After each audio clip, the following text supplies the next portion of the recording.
First of all, Stu, talk us through the criteria for your team. What's kind of behind the 11 you picked? So, all these players I've seen play, live in the flesh obviously, and it's not necessarily the best players that have played for Brentford in that time. For me, it's players that I've just loved, that have kind of captured my imagination, that they might not be the most technically gifted, but I just loved them. There must be something about them. Kind of fans' favourites, but my favourites. I know not every fan has the same favourites, but yeah. Fans' team this. Okay, yeah. So first up, goal. So keeper, this is a tricky one. Straight away, I was thinking, obviously, Chesney was probably the most talented goalkeeper we've had. I've seen some great ones, Kevin Dearden, current one, Dan Bentley, Simon Moore. But I loved Oliver Scoutskin as well, but I've gone for Paul Smith in goal. And why Paul Smith above the others? I think he was such an amazing shot stopper. He was huge. I love the story we got him from a non-league club as well. I like a lot of that. We do that a lot, and I love it when we get a player from a non-league. And he was also part of some amazing Brentford teams, and he was there for a while. I just remember being gutted when he went to Southampton as well. I don't know why. Paul Smith just seems like the one that straight away just stuck out to me. I love Scouts, and he was a bit of a live wire, and he scored an overhead kick at Port Vale in the LDV final. But Paul Smith was just the man. I just loved him. Absolutely loved him. Forgot to ask the formation. Formation is going to be 3-5-2. 3-5-2. Straight away I know what you're thinking, fullbacks have been done here. But no disrespect, Shay Logan, Bidwell, Moses, people like that. For me, I just love the centre arse we've had over the years, so that's why they've gone. And one I feel bad about is Martin Granger. I loved him as a kid, proper hard man, had a hell of a shot on him. One of my favourite players growing up. He hasn't made the cut, neither has Lee Harvey actually, who was also a fullback. But I just love the centre arse we've had over the years, so I'm going to go through at the back. All right. So First up, we all agree that Powell is better than Campbell. Darren Powell's playing in the heart. I loved Darren Powell. I had a bet with my best mate, who was a Man United fan, that Powell would play for England one day. I still haven't paid him up because I feel like he's still got it and he still could do it.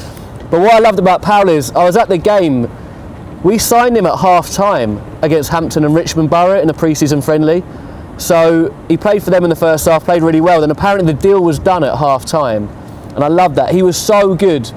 He had some great partnerships with Inga Marson. He was involved in the team that went up, obviously, from what was then Division 3. He was just so quick, so athletic. You just couldn't get past him. I absolutely loved him. Okay, so to partner him? To partner him, well, another man that he played alongside in that Division 3 winning side, Herman Hreiderson. I don't know how I'm going to write this. I'm just going to go, I should have just gone Herman. You go with what you want. So I loved Herman. I remember when we signed him, it was in start Division 3, a bit of the nose money was coming out after we got relegated, and I remember my old man, he is so bad with names. For ages he called Kevin O'Connor Kevin Connor. I don't know, he still does to this day. And he came back, I remember coming back from school, he picked me up to take me to football or something, when we signed some lad from Palace. And I was like, all right, so we spent a bit of money on him, and I was like, amazing, amazing. And he goes, I can't remember his name though. And I was like, oh, Matt Jansen, because Matt Jansen was flying for Palace. He went, yeah, that's him, that's him. So I went to football, told all my mates, we've just signed Matt Jansen, we signed Matt Jansen, I can't believe it. Jansen was flying for Palace. I couldn't believe it. Turned out it was Herman. I was still happy, but I didn't know so much about him. I thought he just signed the best striker in the Football League at the time. But this man was a colossus. I used to love it. He used to bring the ball out of defence, stride out of defence, just make these runs through midfield, straight up front. He's got a great goal like that against Cardiff, I remember, at our place. I think it was 1-0. It was between us and Cardiff for the title. They beat us at their place, 4-0 I think, 4-1 maybe. And Hreiderson scored a great goal that day. I was gutted when he left, but back then we got I think $2.5 million for him, and that's incredible money. As well, FA Cup winner. Exactly, yeah. A few relegations for him, bless him, but I loved Herman. I loved him. Okay, so to complete your back three. I'm going to go Michael Turner. Now, I know what people are saying straight away. Why have you not gone Soji, who was partnered with? But Turner's been a popular choice so far. Has he? Yeah. Well, that's good to hear, because I think this man, Soji was great. Soji was a maverick. He was wild. He'd do that bit of skill. You like, oh, like heart and mouth moments. But this man next to him was just calm, collected. I think they complemented each other so well. You had Soji would get the fans going with the dancing. Turner would just go about his business.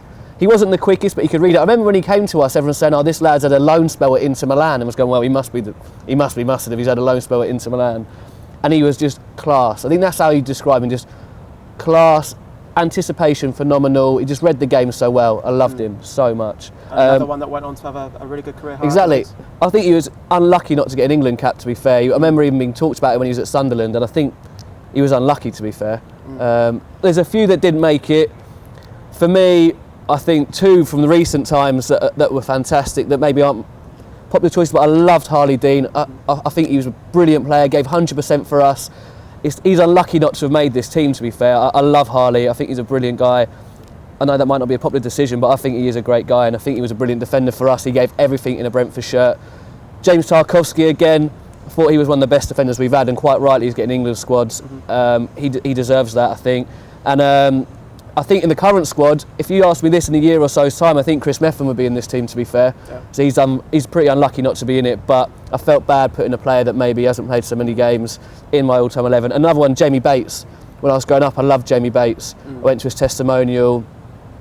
For me, he was I remember getting his autograph at Brighton, and he left a sweat smear, and I loved it. It was at the Goldstone ground in Brighton, and I got his autograph, and yeah, he had this sweat smear, and that was in my autograph book alongside, I think, like Mickey Mouse was on the page before, Goofy or something, then Bates with this smear, and I loved it. I was like, I've got a bit of his sweat, a real player's sweat. I loved it. And we put it to Marcus Gale as well, but can you see comparisons between Turner when he broke through and Chris Methven now in terms of the way they are on the ball? 100%, yeah, definitely. I mean, Marcus would know better, but obviously I think he maybe played with Michael towards the end of his career.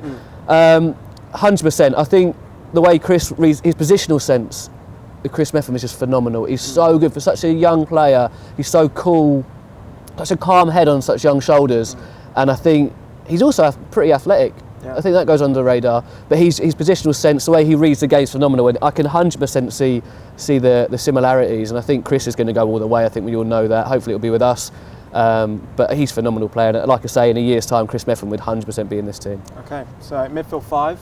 Midfield 5, I'm putting this man in straight away. He's probably my favourite Brentford player ever, and I love him. So he's my skipper as well, by the way, Jonathan Douglas.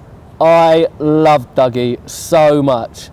I remember he played against us so many times for Swindon. Him and McCormack playing against us for Southend first, and I always used to watch them two play and go, I wish we had them. I wish we had them in our team. McCormack was 100 mile an hour, in your face, horrible to play against. But Douglas, for me, he's the coolest footballer. I loved him, and I like players like that. They're a bit different, that maybe aren't the short back and size, that listen to the same music and that. He had blacked out boots, loved that. I loved the hair, the beard. Bit of a throwback. A throwback player. He was cool as, and I always just loved him. And when he was playing for us, he was just the man for me. I loved the way he G'd everyone up. He got everyone going.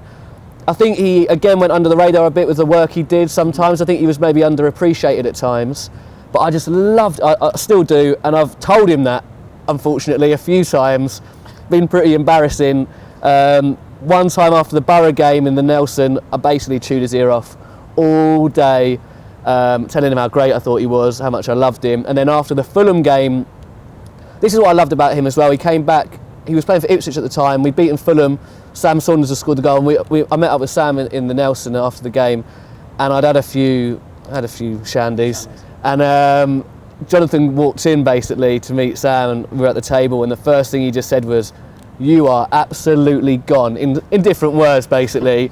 And I remember my heart just sank, and I was like, this is my hero, my idol, and he's just completely done me here, and I was so embarrassed. But he was such a lovely man. He sat with us, had a chat, spoke so fondly of Brentford as well, and I absolutely love him. I thought he's brilliant, and I still think he's great. So you put him down as a captain as He's well. skipper straight away. To be fair, in this team, every one of these could have been captain so far, but just because I love him so much, I've gone Dougie. Okay, next midfielder. Next midfielder, Paul Evans, who again could be skipper.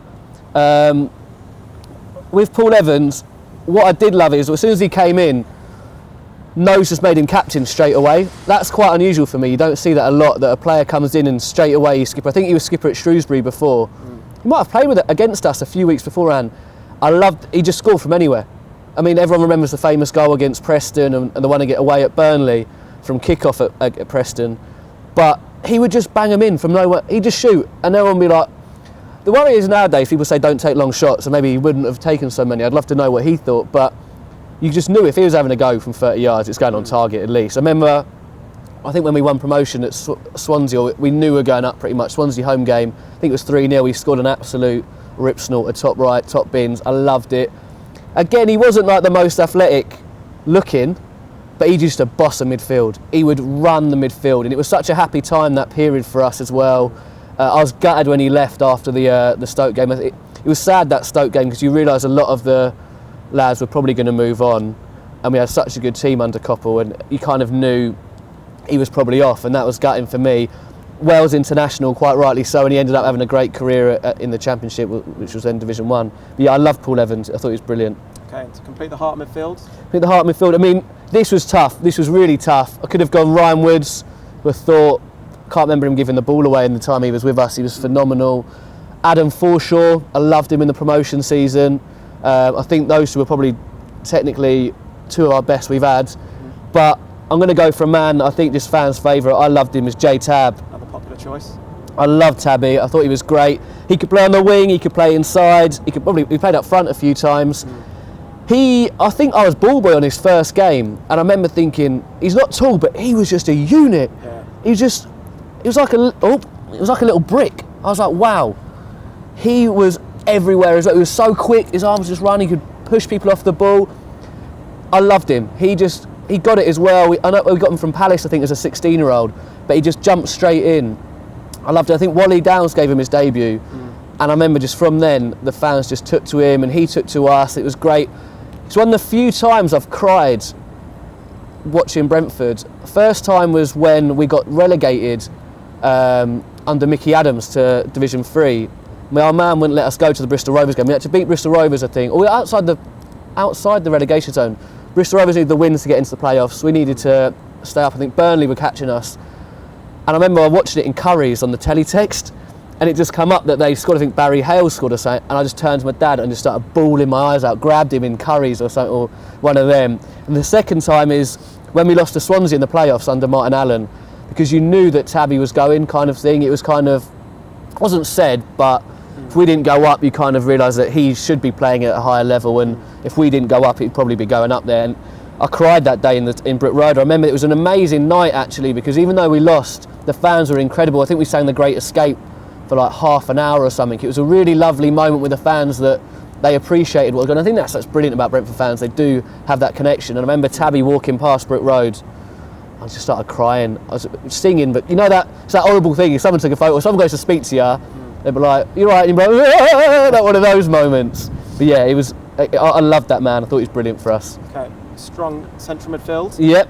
First wide player. First wide player. He's a current squad member. Okay. Alan Judge scored the goal that sent us up. Alan Judge. I love Judgy. He is just a ball of energy. I remember when we got him on loan. He was another one of those players that always wanted us to sign. And I remember when the rumours started that we might get him on loan, I was absolutely buzzing. We've got to get him. I'd imagine we got Alan Judge. Because he's just like a little pocket rocket. He's unbelievable. There's not a blade of grass he won't cover. He's so passionate. He gives 100%. But technically, he is incredible. There was a period where I was just thinking, he's the best player in football at the moment. Like, he was like untouchable for a couple of years. And I think he's getting back to that now. I'm so excited at the moment to see how well he played. At Arsenal the other day, I thought he was phenomenal. I thought he was brilliant. Free kick aside, he was brilliant that day. And I think he's getting back to that. He needs minutes, and I love Alan Judge. I think he's given us some of our best moments. He scored some incredible goals. I'm talking about the goals that Paul Evans scored. Judgy scored some phenomenal goals as well. He gives everything when he plays. You can see how much it means to him. He's always barking out orders. He was part of some of the best Brentford teams I can remember, integral parts.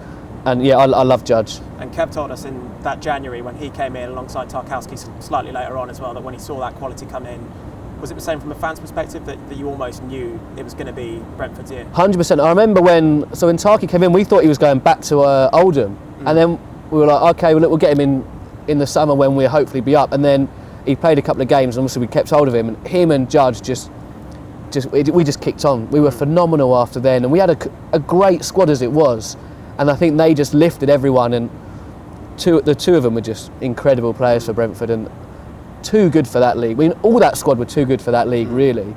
Look at Saville was in that squad, Donaldson and Dean and Tony Craig. It was such a great Brett Forshaw. It was such a brilliant Douglas Tumani. Like, you could go on for ages. You could have put that 11 here. To be fair, you could put the current 11 if you can pick a current 11 because it's so hard to do. You could put that here. But yeah, that year was such a great year. I loved it. Right hand side. Right hand side. I mean, it's got to be Jota. It has to be. Him and Judge gave me probably my favourite away day ever. Not just them. That's doing that's out of order on the other lads. But that Fulham away day, 4-1 at the Cottage. I don't think there's many Brentford fans that will say that wasn't probably the best away day we've had for years. And those two, their goals in the last minute just put the icing on the cake. They were untouchable that day. We were all untouchable. Andre Gray, I know he missed a difficult chance, but Dallas, what a goal. Every one of them that day was just incredible. Jota, doesn't matter how many times you knew or you still know he's going inside on his left, you won't stop him. You can't stop him. People used to double up on him. They still wouldn't stop Jota going inside, curling one in, or a lovely cross. I remember Watkins' first goal for us, I think Bristol City, just a little jink inside, floated it back sick, Watkins header in. You couldn't stop him. I think he's a phenomenal player. I loved him. Again, another that I know he went off and went to Spain, back to Spain for a bit, came back, but he always had a great relationship with the fans, and I loved him. I thought he was great, and he's such a classy player. And he's been back at Griffin Park recently with Birmingham. What are your feelings towards him now, obviously after quite a controversial departure alongside Max Conlan and yeah, well? I mean, people speak about that a lot. I've said what I've said about Harley. I think this might not be a popular opinion from Brentford fans, but I still love Harley Dean. I think some of it was being a bit too much and a bit too strong towards him. He won't like that, and I know I'm going to get pelters for this from Brentford fans, but I really like Harley. I think he's great, and I thought he gave everything in a Brentford shirt. He's just a passionate man, I think, and that's come across in the wrong way. Sometimes I don't think he meant to attack Brentford fans. I don't think he meant anything bad, and then he was just endearing himself to his new fans, and that's it. I don't think he thought of the consequences, and he wouldn't have meant to intentionally upset any Brentford fans. Jota, again, I love Jota. I love Maxim Collin. In football, players move clubs at the end of the day. I don't know the reasons for their moves. I don't want to start speculating them because I haven't spoke to them about it. Players come and go. It wasn't ideal. It's the same thing we had years ago. Martin Granger went to Birmingham. I was gutted about that. Back then, there seemed to be a bit of needle between the two clubs then, and I was gutted about that. Nicky Forster went on to play for Birmingham. This has happened before, and it was a bit gutting. We've had, for a while, about 4 of our lads went to Gillingham. Robert Taylor, Brian Statham, Barry Ashby, they all went to Gillingham. Paul Smith, the centre midfielder Paul Smith, and I remember at the time thinking, they've all gone to the same club. I think that adds a little bit to where they all go to the same club. But I don't begrudge them anything. I prefer to think of the amazing times that all 3 of those players gave us. Harley and Jota in particular. There's that fantastic picture of Harley. If you say to someone, Harley didn't care about Brentford when he was there, just watch that photo from the Swindon playoff game when we've won on penalties, and you just see him arms out running. It meant so much to him. He scored at Wembley. Look how much it meant to him when he scored against Yeovil. I know we were unlucky that day. Those players love playing for Brentford. In football, players do move. Okay, maybe it wasn't the greatest situation when he did leave, but I prefer to look at the amazing times those players had with us. And I know this isn't going to be a popular decision and popular thought, but I loved all 3 of them, to be honest. And it's easier to get over those departures when the club have been so successful in finding exactly. replacements. We've done so well since they've moved on. And also, the great thing about Brentford, and you hear so many players say it, Paul Gibbs, Marcus Gale, so many players have come back and said it's a family, and you do feel welcome when you come back. And it is a shame what's happened with Harley. Hopefully in time things might change.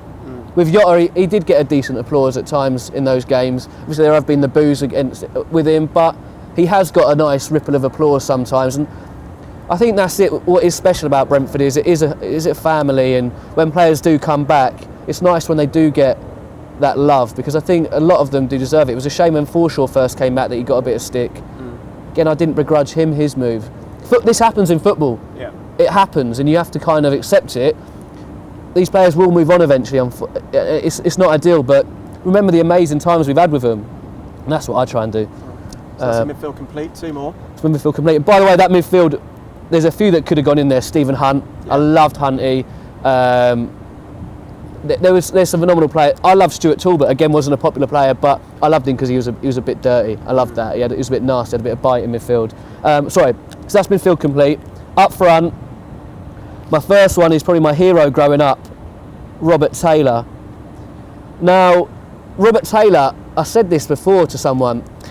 He, for me, was the kind of player. I was quite slow as a kid. I was quite chubby, and I'm not saying Robert Taylor was, because he was a professional footballer, but he wasn't the most athletic footballer. His touch was class. He scored 2 amazing lobs that stick out for me, Cambridge and Plymouth. But he just scored goals. I remember thinking as a kid, if Robert Taylor can do it, maybe I'm a bit chubby. Maybe I could be a striker. I was never a striker, but it made me think I could, and that sounds horrible. But he captured my imagination as a kid, and I remember he had like gelled hair down, and I had my hair the same as him, and I just wanted to be Robert Taylor. I remember he had some great strike partnerships, so I could have put any of them in. He had Asaba, Nicky Forster, Marcus Bent. I'm probably missing someone out here that's awful, but yeah, I mean, for me, he was class again, and he went on to have a great career with Man City and did well with Gillingham and Wolves, and I loved him. Weirdly, Paul Gibbs tagged me in an Instagram post the other day where I mentioned Robert Taylor, and he liked it or something, and that was like amazing moment for me. I've never met him really. I remember I was mascot for the Oxford game. Must have only been 8, and I think he was playing, and they say obviously who do you want to like do a little warm up with, who's your favourite player, and I did Lee Harvey because my gran loved Lee Harvey and was in the crowd, and I wish I'd done Robert. Don't get me wrong, it made my gran smile, but she's not really a Brentford fan, but I love Robert Taylor. I never did, and I was gutted, so I never really have met Robert Taylor, but I loved him so much. He was just class. Still regret that moment. I still regret that moment massively. Okay, and to partner Taylor up top. I mean, this is going to be no surprise to anyone. It's the one and only Lloyd Owusu. I mean, what can you say? 2 amazing spells at the club. Highest goal scorer. He was just prolific. I remember when he came, so it was obviously when we went down from Division 2 to Division 3, and I might be wrong here, but I feel like he didn't start. I think Darren Freeman started and scored a couple against Mansfield on the opening day. And Owusu slowly got integrated because he'd only come from Slough non-league, as many of those players have. Martin Rowlands the same, Darren Powell, and he slowly got integrated into the team. And I remember he scored I think it might have been a cup game, I could be wrong, and never looked back. Pace, power, finishing. He was that striker that you just screamed for. Like, you just knew if a defender hesitated, Owusu was on him. No doubt about it. Owusu would be on you, and then you weren't catching him. If he went through, there was no way you were catching him. And again, he didn't start at the start, but then he was just phenomenal, prolific, great partnerships as well. I remember Scotty Partridge and him having a great partnership in League 2 that year. Southend away, him scoring a hat-trick. There's a great celebration where he put the ball under his shirt. Played with Andy Scott, who could have, to be fair, gone in this squad as well. He could have gone in as a gaffer or a player, Andy Scott, but he was brilliant. And with Owusu, I loved him so much. Back then there was this thing on Nike, had these adverts where it was like all these 3v3 things, and there was a silver ball, and everyone in our school was like changing their name to be one of them. So my mate was Joberto Carlos, my mate instead of Totti was Watty because his name was Watson, and mine was Owusu. Everyone else had like all these like proper like names, and I was like, now I'm going to be Owusu. And we used to always like write our names out in our teams and pick our teams and do 3v3, and that was our little team. I loved him so much. And the other thing I did, this is like really stupid, really embarrassing. I was in year 8 on a school trip in Barcelona. We're like, we've got to go to the Barcelona shop, we've got to go in there, get a Barcelona shirt. So we all went in there, and I don't know why I got the gold shirt, the away one. And all the lads are going, we've got to get names on them, So we all get names on. They're all getting Rivaldo, Clivert was there at the time, and they're all getting them printed on. So they've gone up to the geezer, he's gone, yeah, Clivert, whatever. And I was like, they're number 9 for me, please. He's like, Clivert? And I went, nah, I'll have Owusu. And he's like, what? So he had to write out Owusu, and I was that idiot kid, but I loved him so much. So I'm walking around the new camp and all that with like Owusu 9 on the back of my shirt. I've got the shirt actually, don't know if you've got. I've got it here. So this is proof that I did actually do this. Nice Barcelona shirt. Just get Kluivert or someone. Even De Boer or something. Mendieta. Nah. The main man, Lloyd Owusu. That was who I'm getting. And for ages, my celebration, anything he did, everyone. I just loved the raise the roof, all of it. I just loved him. I mean, I think every Brentford fan did. And still does. I'm sure there's a few more of those shirts out there. Yeah, I'm sure everyone. Yeah. I mean, there's probably lads in Barcelona getting Owusu shirts. So yeah, that's my 11. If you can see it there. Chuck a Gaffer on as well. Oh, all right, Gaffer. So there's been so many. I mentioned Andy Scott there. Yeah. Could have been Gaffer. Warburton. I thought some of the football we played under him was just incredible. But I'm going for Martin Allen. Okay. Only because, don't get me wrong, the football wasn't the greatest under him. But it's just such a happy time for me looking back with Brentford that there was a real connection, there still is, a real connection with the fans and the players and the squad. And I used to love his weekly updates and the kind of eccentric things he would do. And he was a character, and I loved those days. And you'd hear these off-the-wall things he would do. We were in the press a lot and people would be talking about us, but it wasn't the best team. There were some phenomenal players, but it wasn't the best team. Yet he got so much out of them, and I loved him. And I know he's been linked with coming back in the past and stuff, and he won't now. But I kind of always I like those memories there, and they were such good memories, and the Great Escape and all that. He dug us out of all that trouble and stuff. He was just brilliant. I loved him so much. So yeah, for me, Martin Allen, it was just such a happy time. Strong. Pop your signature somewhere on there. Okay. And then show that to Marcus. There's my Brentford 11 and manager. You can't read the handwriting because it's awful. Sorry. Strong. Thanks, mate. Thanks, mate. Really enjoyed that. That was good. P.S. I know what I've done here. I've not put Kevin O'Connor or mentioned him at all. He's Mr. Brentford. He could play there. He could be anywhere in this team. So he would have made the bench. And I feel bad that he's making the bench. Kevin O'Connor, I love you, Mr. Brentford. But I'm sorry I didn't mention you. I love you, Kev.